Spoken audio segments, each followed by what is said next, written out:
Hi, this is Phil Gurski, President and CEO of Borealis Threat and Risk Consulting in Ottawa, Canada, and you're listening to Quick Hits, a short podcast about all things terrorism and intelligence related. Interesting story I read in the Calgary Herald. So Calgary is, of course, a major city in Western Canada, and I'll just quote a few excerpts from the story to set up what I'm trying to talk about today. Quote, for the second time in 2 months, the RCMP have made a national security arrest in Calgary of a man accused of serving in Syria with ISIS.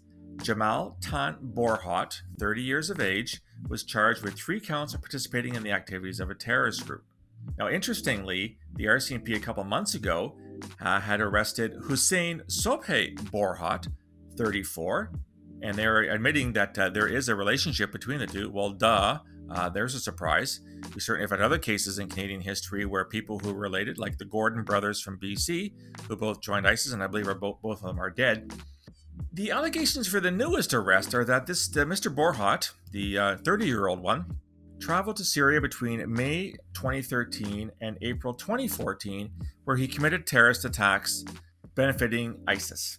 And to quote the officer in charge of the INSET, now the INSET is the Integrated National Security Enforcement Teams set up by the RCMP after 9/11 to better integrate multi-agency contributions to national security investigations. This is from K Division. K Division is the province of Alberta. And Stacey Talbot, the officer in charge, is quoted as saying, terrorist investigations, by their very nature, are extremely lengthy, complex, and require the support of both domestic and international partners. So some Canadians may have woke up this morning and say, wow, here's a guy that went to fight for ISIS in 2013, and he's only being arrested and charged now? How is that even possible? Well, to cite Superintendent Talbot, these things take time.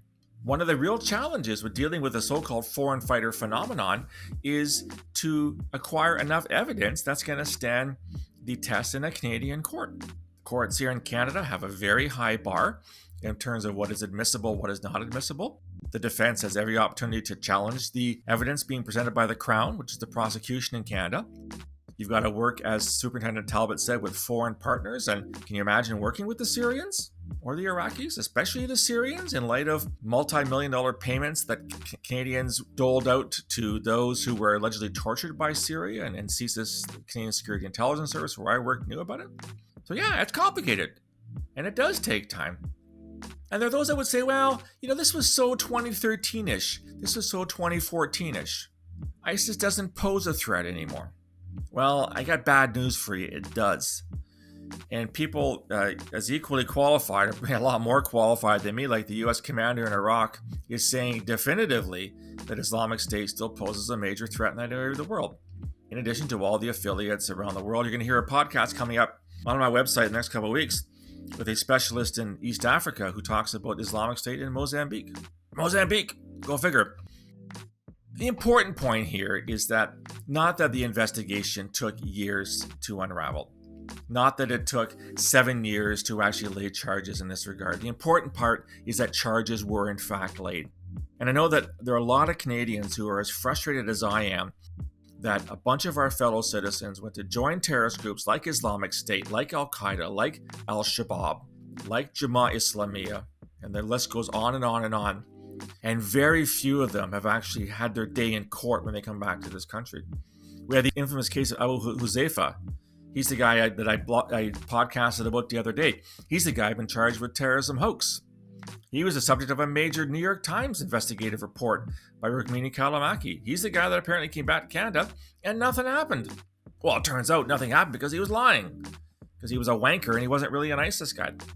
The bottom line is that Canadians, I think, from every political stripe, wherever you are on that spectrum, expect that when Canadians join terrorist groups, there will be a price to pay. Even if it's really hard to prove what you did or didn't do in theater, in Syria or Iraq or Somalia or Nigeria or Algeria or wherever, you can't join a terrorist group and get away with it. As it turns out, the mere fact you joined a terrorist group is an offense under the criminal code. You can't leave Canada and decide that ISIS is going to be your next job. It doesn't work that way. Again, there are huge challenges with constructing cases that are going to fly in court, that are going to get the guilty verdicts or the guilty pleas in some cases that we all expect. I think it's time, especially in an atmosphere where police forces are not getting a lot of credit these days, to commend the RCMP for their work in this case. Yes, it took 6 years or whatever it did. That doesn't matter. Sometimes the wheels of justice turn very, very slowly. Even when we get to trials here in Canada, they often take 3 or 4 years just to get to the point where we're actually hearing about them. Like the Toronto 18, arrested in 2006, trial didn't go on until the late 2000s. Momin Khawaja, arrested in 2004, he didn't go to trial 2008. So yes, it is a slow, laborious process and we get frustrated.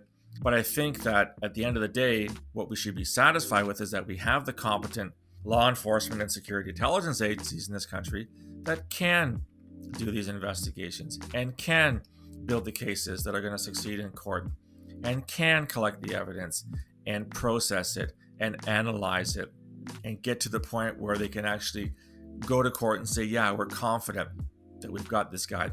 Because the Crown doesn't want to lose, right? The Crown only goes to court with cases that it expects to win. So kudos to the RCMP. Kudos to their partners in INSET, this integrated team, of which I know that my colleagues at CSIS in Western Canada are a huge part of. Probably Canada Border Services played a role in this as well. Maybe municipal law enforcement, Calgary Police as well. Whoever came to the table in this regard and made a difference to lay charges in this respect, I tip my hat to them. Now the ball's in the court, in the court of the court. It's kind of a bit of a oxymoron. I do hope that the Borhats are found guilty. I do hope that they serve serious time in jail. Of course, they will get their day in court. They are allowed to defend themselves. That's the way it should be. But any wanker who joined ISIS, I don't care if it's yesterday or 10 years ago, deserves to be punished to the fullest extent of the law. Anyone who thought joining ISIS was a good idea needs to be punished. End of story. Does that make me a hard ass? Then call me a hard ass.